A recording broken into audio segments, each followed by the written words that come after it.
The test is in 4 parts: Part 1, Part 2, Part 3, and Part 4. Now look at Part 1. Part 1. You will hear a woman asking about membership of a society. First, you have some time to look at questions 1 to 4.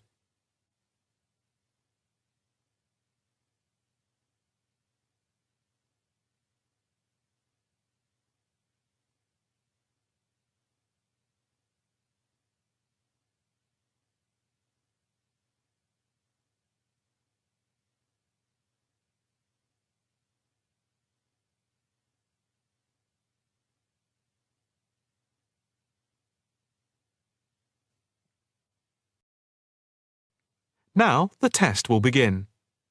You should answer the questions as you listen, because you will not hear the recording a second time. Listen carefully and answer questions 1 to 4. Hi.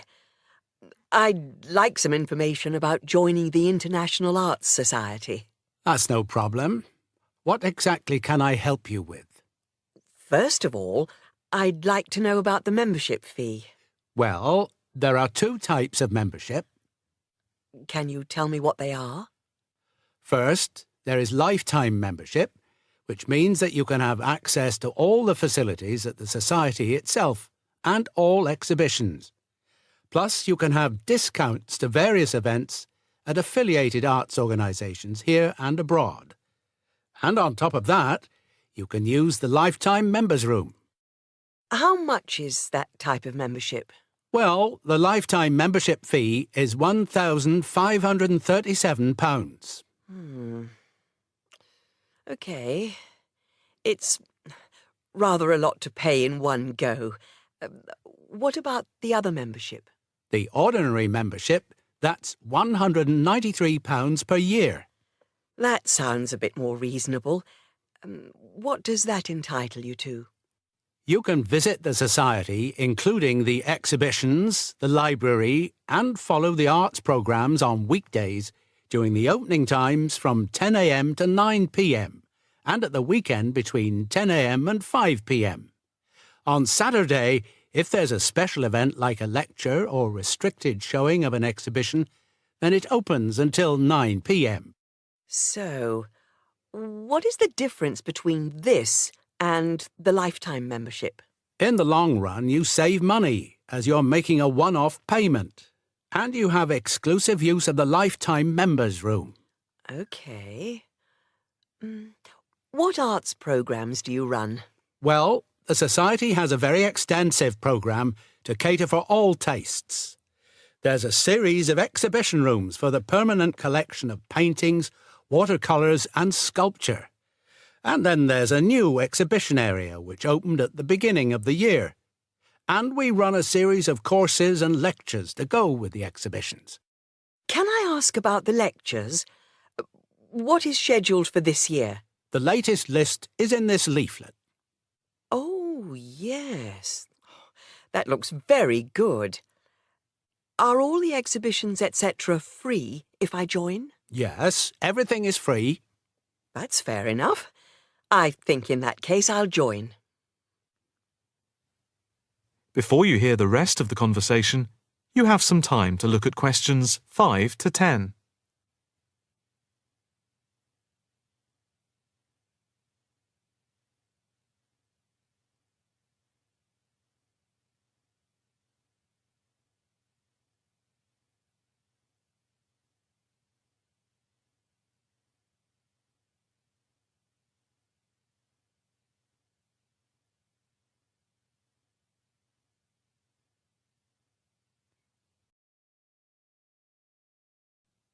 Now listen and answer questions 5 to 10.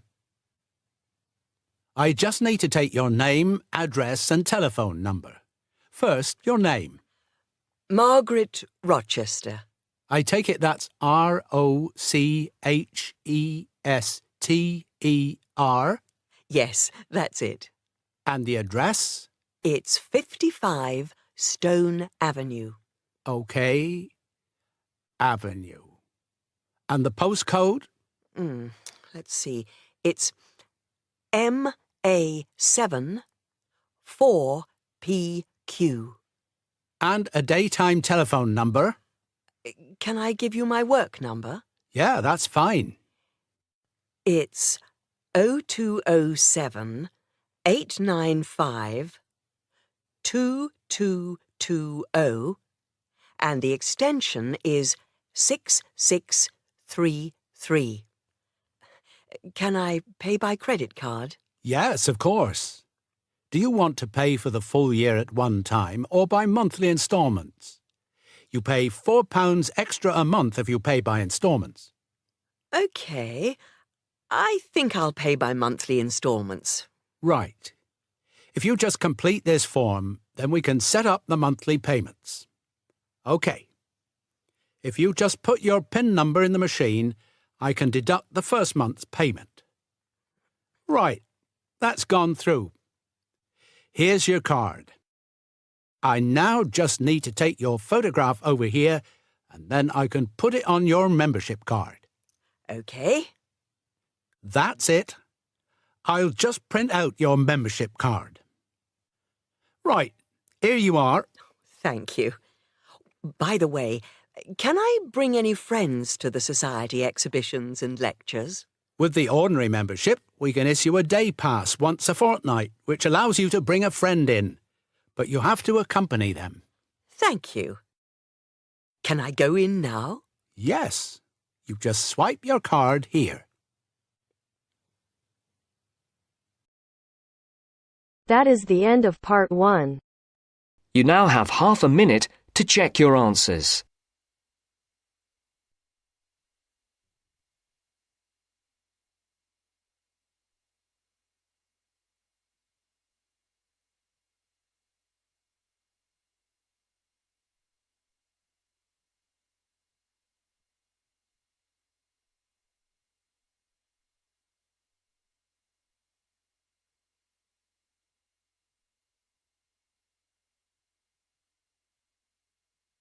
Now turns to part 2.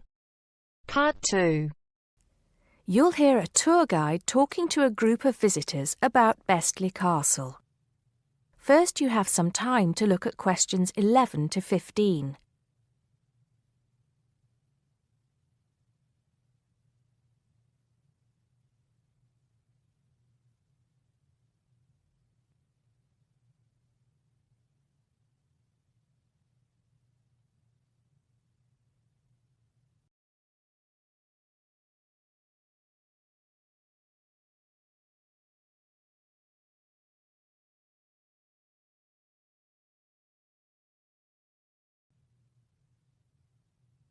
Now listen carefully and answer questions 11 to 15. Welcome to Bestley Castle. It's nice to see so many of you here today.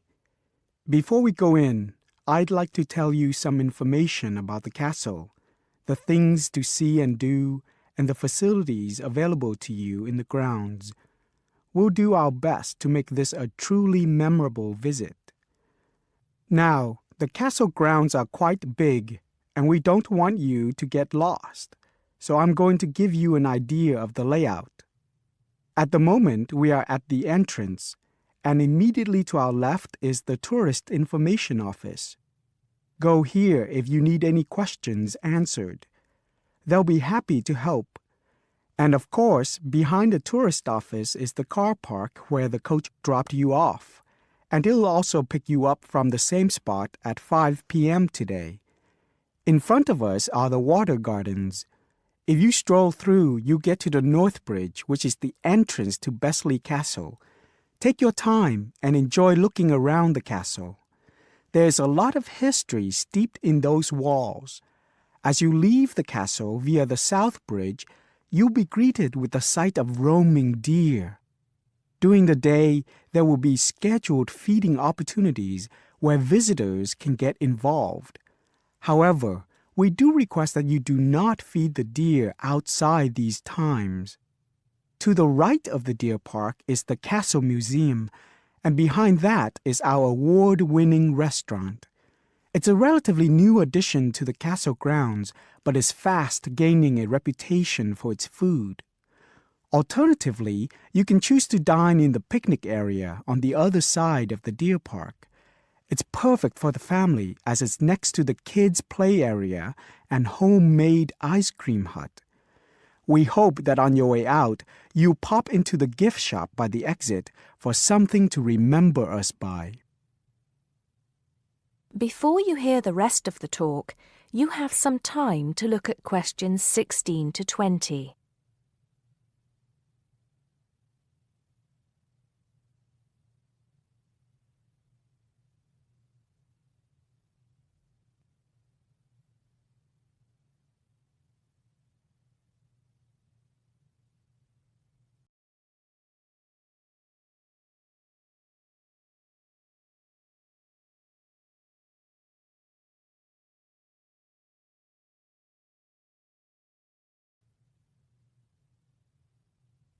Now listen and answer questions 16 to 20. Admission to the grounds is free for all. That includes the museum, gardens, and picnic area. There is an admission fee for the castle, which is £6.50 for adults, with a 10% discount for students and retired people.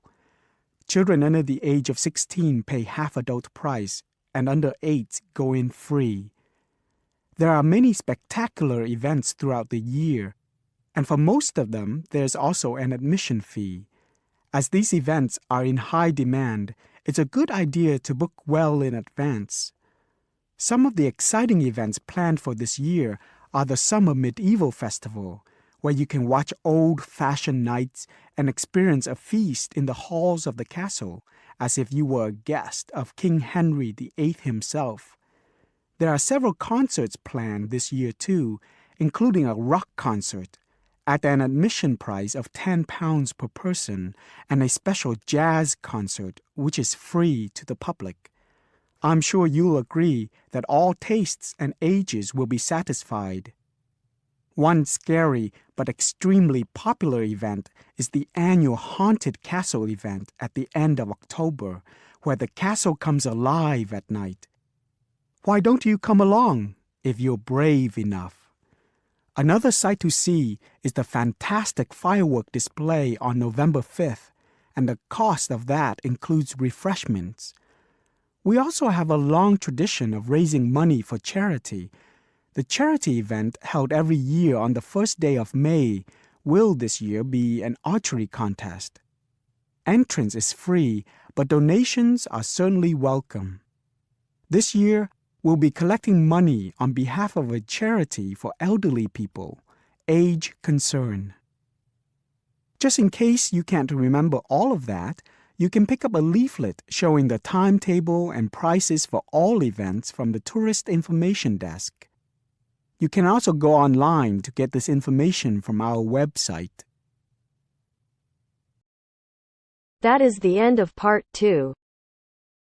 You now have half a minute to check your answers.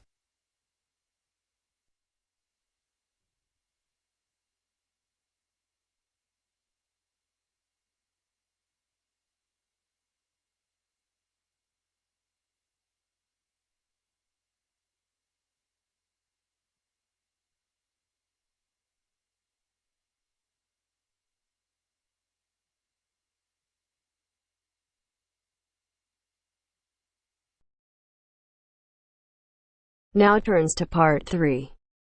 Part 3. You will hear a talk given by a lecturer to a group of civil engineering students on the reed bed system for sewage treatment. First, you have some time to look at questions 21 to 24.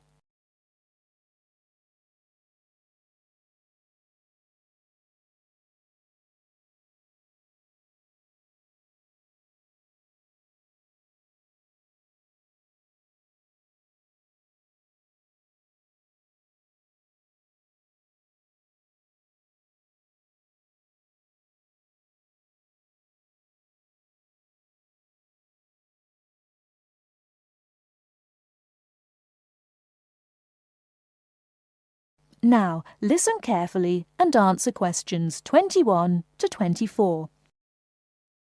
Thank you for inviting me to speak to you today about what is now called the reed bed sewage treatment system.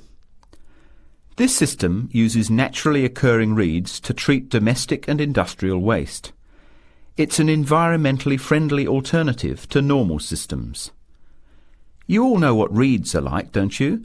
Those tall plants with hollow stems that grow in wet places, like marshes, for example. Here's how the system works. First of all, an artificial marsh is created. To do this, holes are dug about 1 metre deep and usually rectangular in shape. They are then lined with clay or plastic, and the liner is covered with gravel. After that, a system of tubing is laid, with holes in it, and more gravel is added to cover that. Finally, reeds are planted in the bed. The sewage is brought to settling tanks. From there it is distributed to the roots of the reeds through the tubing. Note that the waste material enters the beds underground and remains underground. The reeds conduct oxygen very efficiently through their stems to the roots system. Here, bacteria work to reduce the waste material to basic elements. What comes out of the artificial marsh is water that has been cleaned through a natural process. The purified water leaves the reed bed through a simple outflow pipe. The water that comes out has to be tested. Sometimes it's held in a pond until it evaporates or soaks into the ground. Sometimes, after testing, the water is discharged directly into streams and rivers. Before the talk continues, with questions from the students, before you hear the rest of the talk, you have some time to look at questions 25 to 30.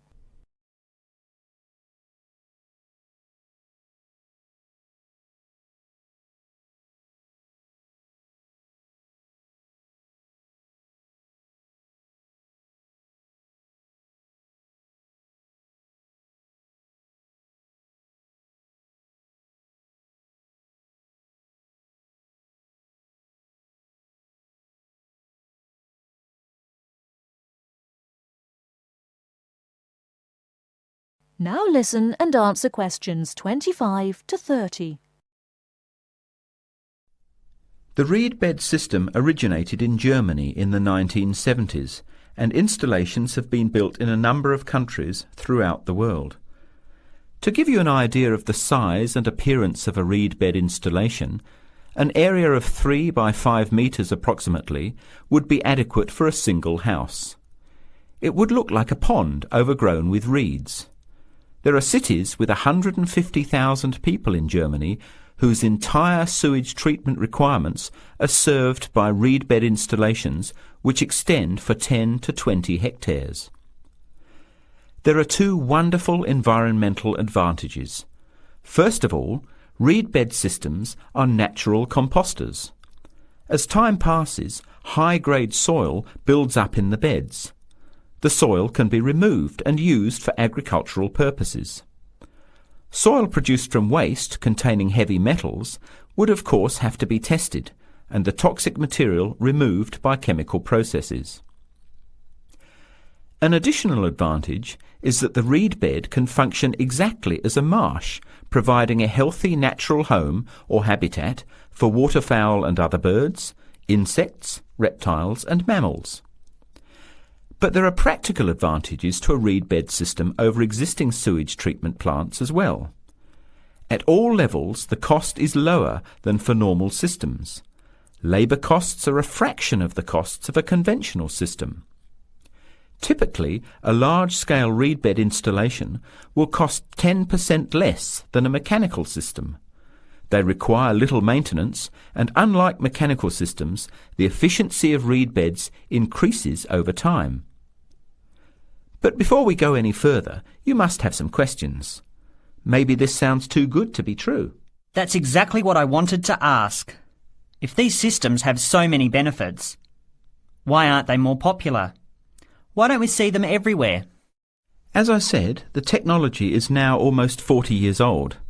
Demonstration projects of all types have been built and monitored and are slowly convincing regulators of the advantages of the system. But you have to understand that regulating authorities are by nature conservative and resist change. Typically, there's a lot of opposition to these systems by manufacturers and by everyone involved in maintaining the conventional systems. Reed bed systems require fewer staff to operate, so there would be a decline in the workforce. Therefore, unions would resist the change as well. What happens to reed beds in winter? Does the efficiency decrease? The above-ground part of the plants die back in cold weather, but the roots remain alive and active, and the system continues to work just as effectively in winter. As soon as the weather warms up, new reeds appear and grow quickly. Is there a problem with mosquitoes in these ponds? Well, they're not exactly ponds with standing water.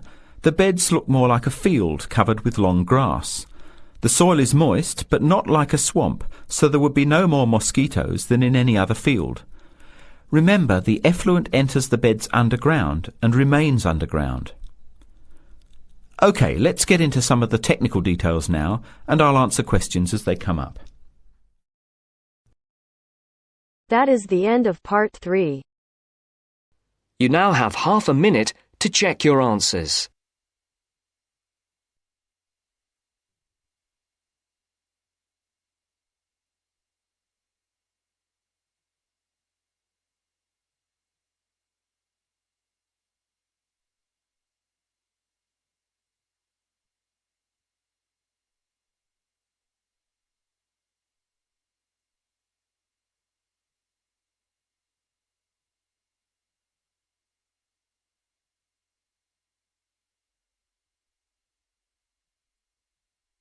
Now turns to part 4. Part 4. First, you have some time to look at questions 31 to 40.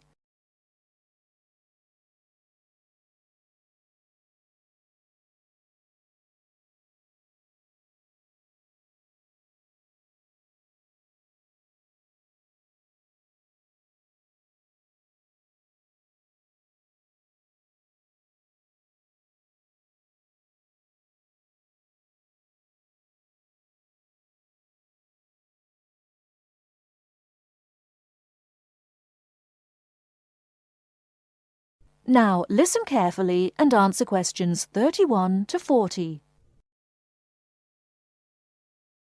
In today's lecture on international trade, I'm going to look at the issue of protectionism. I'll start off with a definition of protectionism and then go on to look at the methods countries have used to protect their economy. Following this, I'll look at the advantages and disadvantages of protectionism when compared to free and open trade. So let's define protectionism. Protectionism at its simplest is the opposite of free trade. It is the practice of protecting domestic industries from foreign competition by using import duties or quotas. Options available to protect the economy are tariffs, embargoes, subsidies and quotas. Let's examine these in turn with some examples. Tariffs are one form of protectionism. It is a tax which is applied to imported goods, but not to home-produced goods. The idea is to make the imported goods more expensive than the home-produced ones, so that consumers buy home-produced items. An ongoing example of protectionism via tariff is between Britain and the USA. Britain buys most of its bananas from Commonwealth countries, largely in the Caribbean. However, the USA owns banana plantations in South America. In 1999, Britain refused to buy bananas from South America, so the US government put tariffs on some British-produced goods. The most famous example was a tariff of 100% import tax on wool products from Scotland brought into the United States. The next method of protectionism is embargoes. An embargo is a complete ban on the import of certain goods. For example, following the Cuban Revolution in the 1950s, the USA banned the import of Cuban cigars. Unfortunately, Cuban cigars are the finest in the world, and there is consequently a thriving black market in Cuban cigars in the USA. As we can see in the example, embargoes can lead to a black market, or unofficial economy, if people want the goods badly enough. Subsidies are a way governments support industries at home with money or tax breaks in order to allow them to compete better with foreign companies. In 1994, the French government provided its national airline with a £2 billion subsidy in order to help it compete with low-cost airlines. However, subsidies can have the effect of making home producers uncompetitive and inefficient. Finally, let's look at quotas. A quota system allows a certain quantity of goods to be imported from other countries. The European Union has had quotas on textiles and clothing for decades to protect its textile industries from developing countries, especially India and China. Understandably, developing countries say that this is unfair and against the principles of free trade. Let's move on now to the arguments for and against protectionism. For trade to flourish between countries, the benefits from trade need to be equally balanced. Where a country feels that it's not getting a fair share of the trade, or that it is somehow disadvantaged, it might employ one or more of the methods of protection. There are at least 4 arguments that may be given for using protectionism. Firstly, to protect employment in the home country. The simple view is that if imports are stopped, then jobs will be saved and even created at home. Secondly, to prevent unfair competition. It is often said that developing countries have the advantage of cheap labour costs in their countries, and that they use this to undercut the price of the same goods produced in richer nations. A tariff might be applied to even out this imbalance. Thirdly, to protect new industries. A new industry, particularly one in a developing country, might not be able to compete with long-established industries elsewhere. Tariffs and quotas give new industries the chance to build up production to the point where they can compete. Fourthly, to raise money. Tariffs were once used as a way of raising revenue for the government. In modern countries, they are now seldom used for this purpose, as the damage to trade often outweighs any immediate benefits. Now for the arguments against protectionism, which are perhaps simpler to summarize. Although trade restrictions might help a country for a short period of time, their overall effect is a negative one. Restrictions affect the flow of trade, and the more countries employ restrictions, the less trade can flow. In the long run, no one benefits from trade restriction, because if one country puts restrictions on another country, the other country then puts their own restrictions on the first country. This affects the first country's exports, and as the country finds it difficult to export goods, then unemployment is the result. So, protection tends to help only the protected and can hide inefficient manufacturers. That is the end of part 4. You now have half a minute to check your answers.